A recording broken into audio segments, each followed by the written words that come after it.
Assalamualaikum warahmatullahi wabarakatuh. Halo teman-teman mahasiswa, ya. Baik, kita jumpa lagi di dalam mata kuliah telaah kurikulum yang kesempatan kali ini diampu oleh saya, Didi Pramono. Nah, secara spesifik ya, pada video ini akan saya jelaskan kurikulum berbasis kompetensi dan kurikulum tingkat satuan pendidikan. Ya, langsung saja saudara, ya saya akan berikan gambaran menyeluruh tentang apa saja yang akan saya jelaskan di dalam video ini. Yang pertama, ya sekilas saya akan tampilkan sejarah perkembangan kurikulum, ya, kemudian kita akan masuk pada KBK, selanjutnya KTSP, dan selanjutnya kita diskusikan. Ya, barangkali nanti ada penjelasan yang belum kalian pahami, ya bisa kita diskusikan dalam kolom komentar. Baik, langsung saja saudara, ya kita lihat bagaimana perkembangan kurikulum di Indonesia. Ya, setelah masa kemerdekaan, ya kita mulai menata, mulai merancang kurikulum kita sendiri. Ya, karena sebelum itu ya kita masih menggunakan kurikulum warisan kolonial. Ya, di tahun 1947. Ya, ini mulai ada yang dinamakan pada waktu itu dengan nama rencana pelajaran.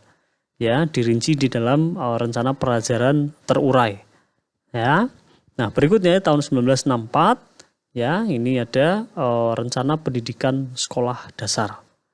Ya, tahun 1968 ada kurikulum sekolah dasar.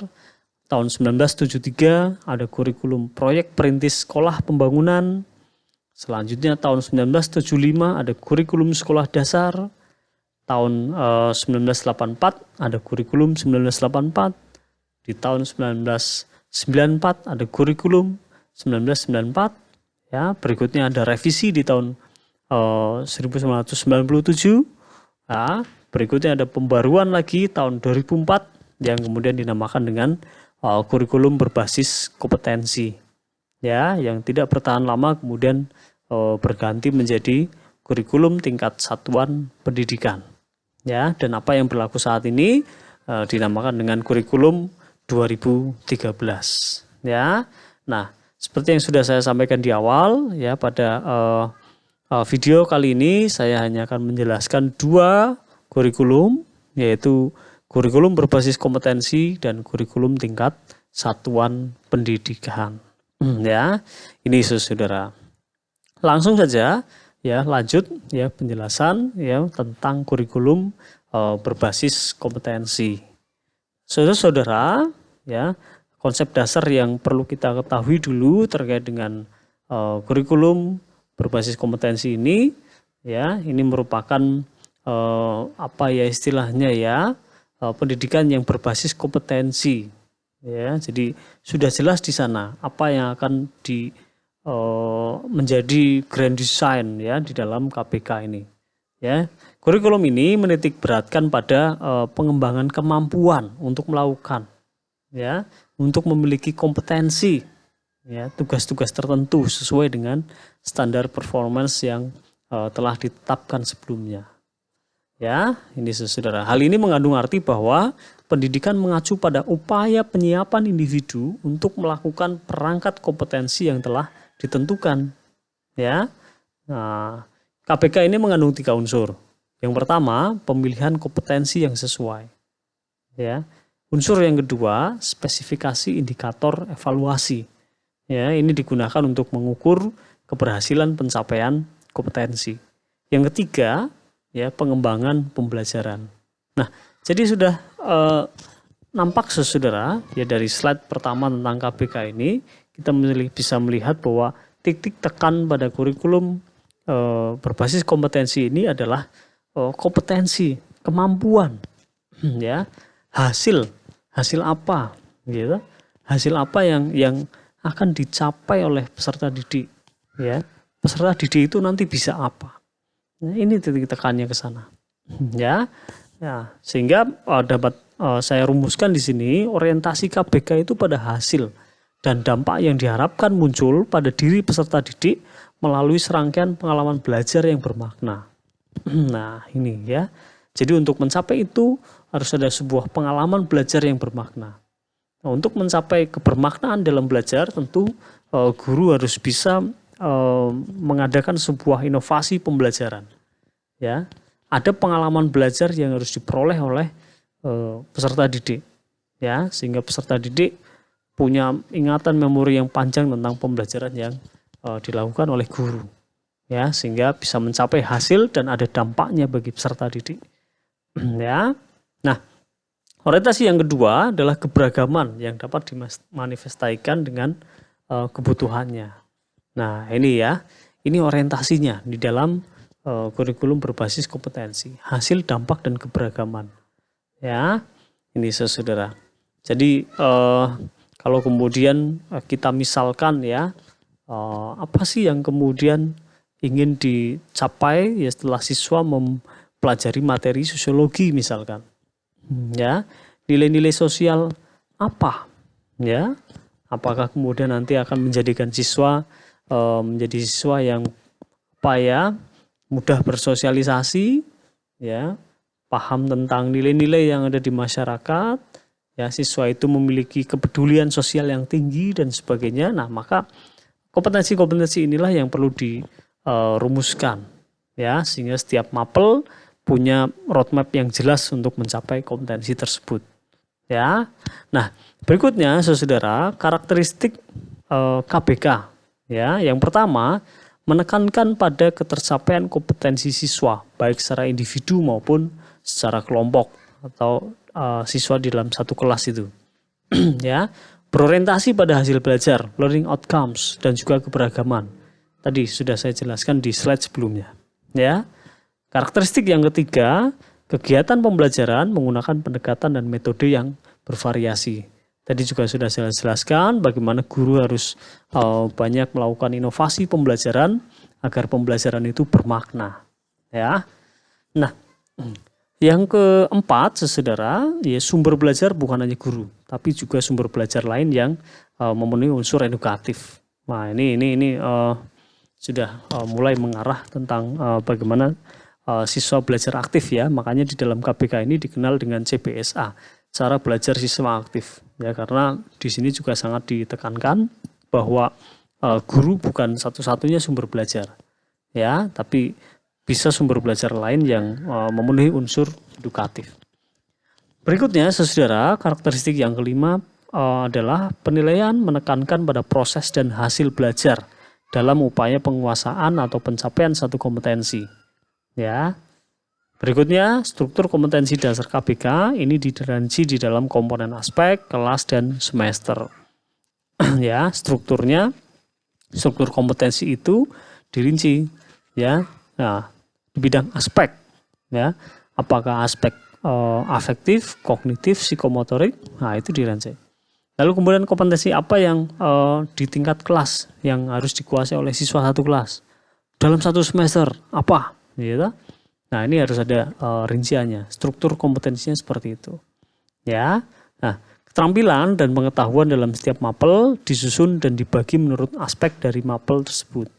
Ya, tadi sudah saya sudah singgung, ya, misalkan mapel sosiologi, ya, keterampilan dan pengetahuan apa yang harus dimiliki oleh, yang akan dikuasai, yang harus dikuasai oleh siswa, ya, apakah peduli sosial, apakah mereka mudah untuk bergaul, berinteraksi dengan orang lain, dan sebagainya. Ini tentu harus dirumuskan di setiap mata pelajaran, ya. Hasil belajar ditetapkan untuk setiap aspek rumpun pelajaran pada setiap level.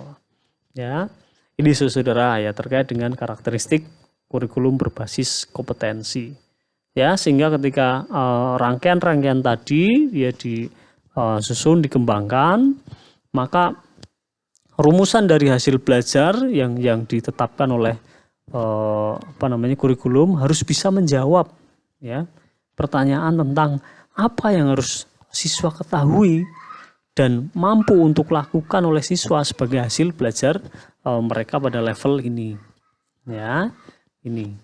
Ini rumusan hasil, ya.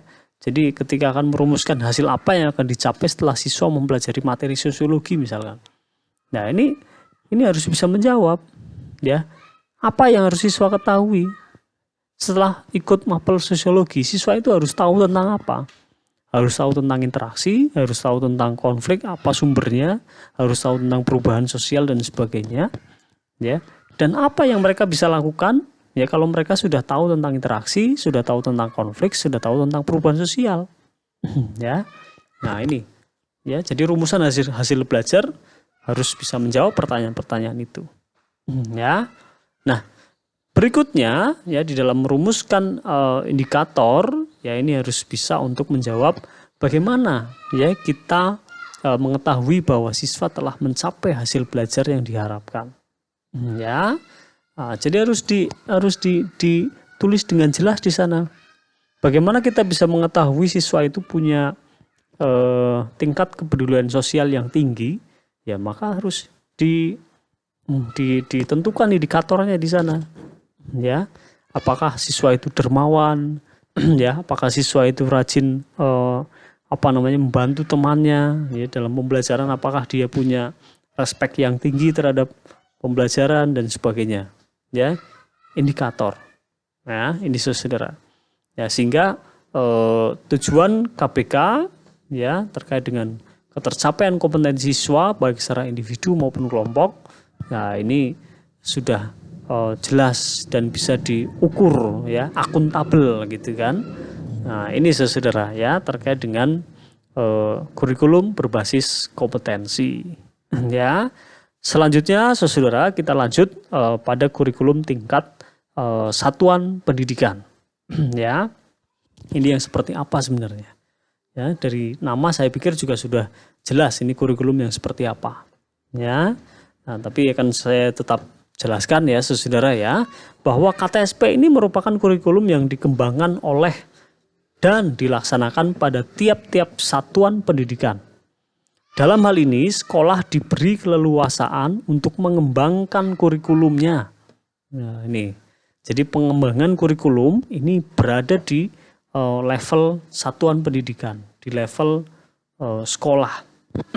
Ya, pengembangan kurikulumnya berbeda dengan kurikulum sebelumnya. Ya. Nah, ini. Namun demikian, saudara, tidak berarti sekolah bebas tanpa batas ya untuk mengembangkan kurikulum. Ya, dalam pelaksananya tetap harus berpegang dan merujuk pada prinsip dan rambu-rambu operasional standar yang dikembangkan oleh pemerintah. Ya, serta merujuk pada standar kompetensi lulusan atau SKL dan juga standar ISI atau SI yang ditetapkan melalui Permen nomor 23 tahun 2006 tentang standar kompetensi lulusan dan juga Peraturan Menteri nomor 22 tahun 2006 tentang standar ISI. Ya. Nah, silahkan ya saudara, kalian bisa download ya dua peraturan menteri ini dan juga peraturan menteri yang lain ya, karena standar nasional pendidikan itu ada 8. Ini baru 2 saja. Ya, standar yang lain terkait dengan standar proses pembelajaran, standar penilaian, standar sarana prasarana, standar pendidik dan tenaga kependidikan, ya, lalu kemudian standar pembiayaan dan sebagainya. Itu ada banyak sekali, ada 8 ya standar nasional pendidikan. Kalian harus punya literasi juga tentang standar nasional pendidikan Indonesia itu. Ya, saudara, saya lanjutkan ya. KTSP ini sebenarnya sama ya dengan KPK ya, masih mengusung cara belajar siswa aktif dan sebagainya. Perbedaan yang menonjol ini terletak pada kewenangan di dalam penyusunannya ya, yaitu mengacu pada jiwa dari desentralisasi sistem pendidikan. Ya, ini saudara.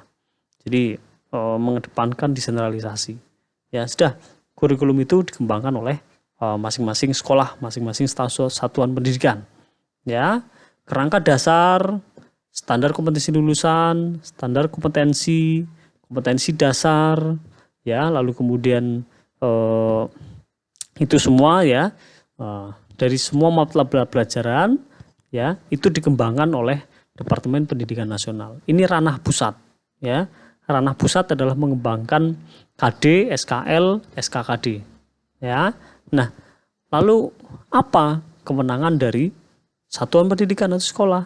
Nah, pengembangan perangkat pembelajaran ya seperti silabus, sistem penilaian. Nah, inilah yang menjadi kewenangan satuan pendidikan atau sekolah ya untuk mengembangkannya. Tentu di bawah koordinasi dan supervisi pemerintah kabupaten atau kota. Nah, jadi dalam hal ini guru diberi kebebasan untuk merencanakan pembelajaran sesuai dengan lingkungan dan kondisi siswa serta kondisi sekolah berada. Ya, kewenangan sekali lagi saya sampaikan, kewenangan pemerintah pusat adalah membuat SK, standar kompetensi dan kompetensi dasar. Ya, sedangkan sekolah dalam hal ini guru dituntut untuk mampu mengembangkan dalam bentuk silabus dan penilaiannya sesuai dengan kondisi sekolah dan daerahnya. Ya, jadi nilai-nilai lokal atau lokalitas gitu ya, itu sangat bisa diakomodir oleh kurikulum pendidikan. Ya, misalkan Pekalongan itu khas dengan batik, ya, Solo khas dengan batik, Jogja batik juga, Jepara ukir misalkan. Ya, maka segala pengetahuan tentang batik, tentang ukir itu bisa dimasukkan di dalam sekolah-sekolah di Pekalongan. Tentang ukir, ya, itu sangat bisa dikembangkan oleh sekolah-sekolah di Jepara. Ya, silakan. Kearifan-kearifan lokal, pengetahuan-pengetahuan lokal tentang itu, ya, sangat bisa diserap, ya, ketika pendidikan kita menerapkan kurikulum tingkat satuan pendidikan ini. Ya, ada materi membatik, materi tentang bagaimana membuat warna batik, bagaimana mengelola limbah batik dan sebagainya. Itu bisa menjadi muatan di dalam kurikulum tingkat satuan pendidikan, ya, di sekolah di wilayah tertentu. Nah, ini saudara, ya. Nah, hasil pengembangan dari semua mata pelajaran dihimpun menjadi sebuah perangkat yang dinamakan dengan kurikulum tingkat satuan pendidikan. Ya, ini saudara. Jadi penyusunan KTSP ini menjadi tanggung jawab sekolah di bawah binaan dan pemantauan Dinas Pendidikan Daerah dan wilayah setempat. Ya. Nah, standar isi ini sekedar untuk info tambahan saja ya. Ini merupakan lingkup materi minimal dan standar kompetensi minimal untuk mencapai kompetensi lulusan minimal pada jenjang dan jenis pendidikan tertentu yang berlaku secara nasional. Ya, kalau standar kompetensi lulusan ini terkait dengan standar yang digunakan untuk melakukan penilaian dan menentukan kelulusan peserta didik. Ya, standar kompetensi lulusan ini terdiri dari standar kompetensi kelompok mata pelajaran dan standar kompetensi mata pelajaran untuk jenjang pendidikan dasar dan menengah. Detailnya silakan download peraturan menterinya. Ya, ini saudara. Nah, apa sih yang menjadi tujuan dari KTSP ini? Ya, dengan prinsip desentralisasinya itu, ya saudara. Nah, tujuan KTSP ini yang meliputi tujuan pendidikan nasional. Ya, silakan di Undang-Undang tentang Sistem Pendidikan Nasional ada. Ya, tujuannya panjang sekali itu. Ya, silakan dibaca. Ya, serta kesesuaiannya dengan kekhasan kondisi dan potensi daerah, satuan pendidikan dan peserta didik. Ya, oleh sebab itu ya saudara, kurikulum ini disusun oleh satuan pendidikan untuk memungkinkan penyesuaian program pendidikan dengan kebutuhan dan potensi yang ada di masing-masing daerah. Ya, tadi sudah saya jelaskan tentang Pekalongan, Jepara, ya, dan mungkin daerah-daerah lain yang juga punya potensi menonjol yang bisa diintegrasikan dengan pendidikan yang ada di sana. Ya. Nah, prinsip pengembangan KTSP ini, saudara, berpusat pada potensi, perkembangan, kebutuhan, dan kepentingan siswa serta lingkungannya.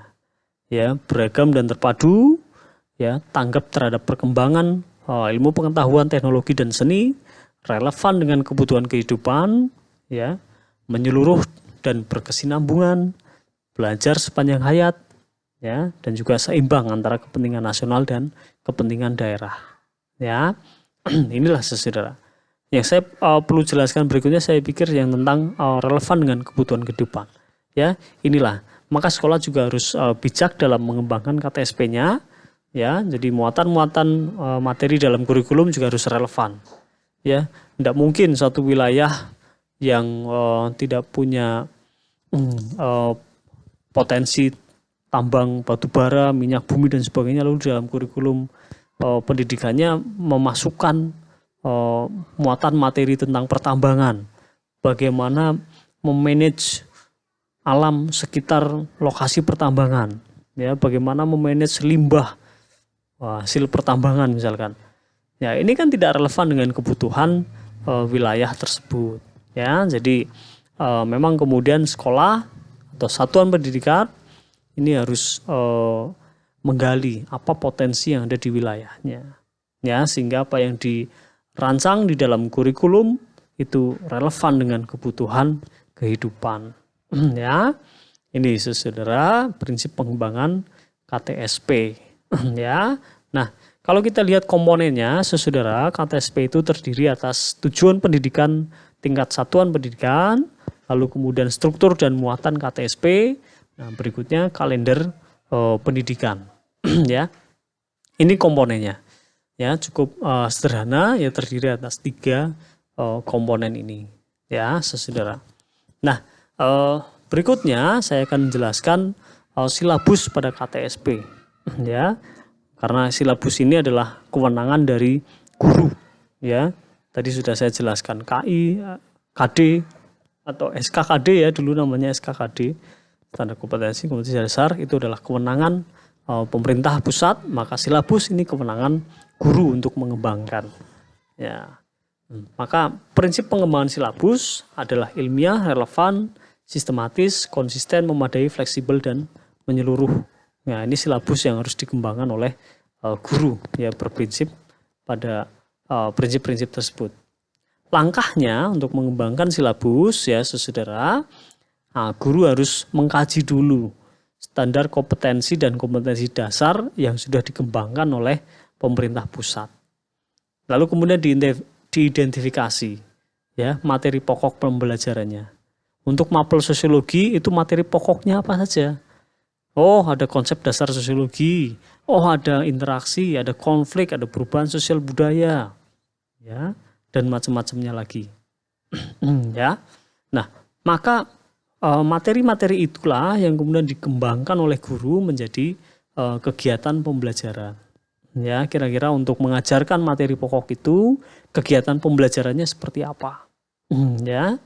Nah, untuk mengukur itu, ya, untuk mengukur ketercapaian penguasaan materi pokok, maka dirumuskanlah indikator pencapaian kompetensi, ya. Jadi setelah mempelajari materi konflik, siswa diharapkan mampu, ya, bla bla bla bla bla. Nah, mampu untuk apa? Itulah yang harus dikembangkan oleh guru, ya, merumuskan indikator pencapaian kompetensi. Nah, setelah indikator dirumuskan, berikutnya guru menentukan jenis penilaian. Ya, apakah penilaian portofolio ataukah penilaian otentik dan sebagainya, ya, silahkan. Nah, berikutnya plotting waktu, menentukan waktu, alokasi waktu. Ya, tadi di awal, ya, komponennya salah satunya adalah kalender pendidikan. Silakan, tinggal dipetakan saja. Dalam 1 semester, mapel sosiologi mendapat jatah berapa jam, dalam 1 minggu berapa kali pertemuan. Nah, ini tentu harus direncanakan, ya, oleh guru, ya. Maka guru harus bisa membaca kalender pendidikan, ya. Nah, berikutnya saudara menentukan sumber belajar, ya. Silahkan, materi ini sumber belajarnya dari mana dan sebagainya, ya. Ini juga menuntut guru untuk punya banyak literasi, ya. Ini saudara, ya, terkait dengan silabus, ya. Apa yang juga digaungkan di dalam KTSP, ya, saudara, ini juga terkait dengan pendidikan karakter, ya. Ini pada waktu itu gencar sekali digembor-gemborkan, ya, di dalam KTSP ini, pendidikan karakter, ya. Nah, pendidikan budaya dan karakter bangsa ini merupakan pendidikan yang berupaya mengembangkan nilai-nilai pendidikan, ya, yang mengembangkan nilai-nilai budaya dan karakter bangsa pada diri peserta didik, ya, sehingga mereka memiliki dan menerapkan nilai-nilai tersebut di dalam kehidupan dirinya sebagai anggota masyarakat dan warga negara yang religius, nasionalis, produktif, dan kreatif. Ya, jadi pada prinsipnya pengembangan budaya dan karakter bangsa tidak dimasukkan sebagai pokok bahasan tetapi terintegrasi di dalam mata pelajaran. Ya, pengembangan diri dan budaya sekolah. Nah, ini saudara. Ya, jadi apa namanya, misalkan mata pelajaran sosiologi, ya, ada banyak materi tentang interaksi, konflik, perubahan sosial budaya, lembaga-lembaga sosial, ya. Nah, materi pokoknya itu. Tetapi bagaimana dari materi pokok itu juga bisa digunakan untuk menyampaikan nilai-nilai karakter. Ya, tentu sangat bisa sekali ya di materi interaksi sosial ya kita bisa menyisipkan nilai-nilai karakter di sana tentang bagaimana kita bisa hidup berdampingan ya, kita bisa hidup selaras, serasi, seimbang dengan masyarakat ya, bisa berinteraksi dengan masyarakat ya, bukan menjadi makhluk individual yang masa bodoh dengan lingkungan sekitar ya. Nah, itu misalkan. Ya, materi tentang konflik tentu kita bisa mengajarkan pada siswa tentang konflik itu terjadi karena ini. Ya, sehingga kalau tidak mau terjadi konflik maka jangan melakukan faktor-faktor penyebab konflik kan begitu. Ya, bagaimana bisa manajemen ketertiban sosial yang sudah ada di masyarakat. Nah, ini saudara ya. Jadi sangat bisa sekali mata pelajaran sosiologi itu diintegrasikan dengan nilai-nilai pendidikan karakter. Ya. Nah, pada prinsipnya pengembangan karakter ini harus mengacu pada 5 prinsip ini berkelanjutan ya melalui semua mata pelajaran ya, bahkan mata pelajaran matematika pun juga di dalamnya harus mengajarkan tentang nilai-nilai karakter. Ya. Ini saudara. Nilai tidak diajarkan tetapi juga dikembangkan ya, karena pada prinsipnya setiap peserta didik sudah membawa nilai-nilai yang dia bawa dari lingkungan keluarganya, lingkungan masyarakatnya ya. Tugas sekolah, tugas guru adalah mengembangkan nilai-nilai itu. Ya, materi pelajaran bisa digunakan sebagai bahan atau media untuk mengembangkan nilai-nilai budaya dan karakter bangsa. Ya, seperti yang tadi sudah saya jelaskan. Ya, proses pendidikan dilakukan peserta didik secara aktif dan menyenangkan.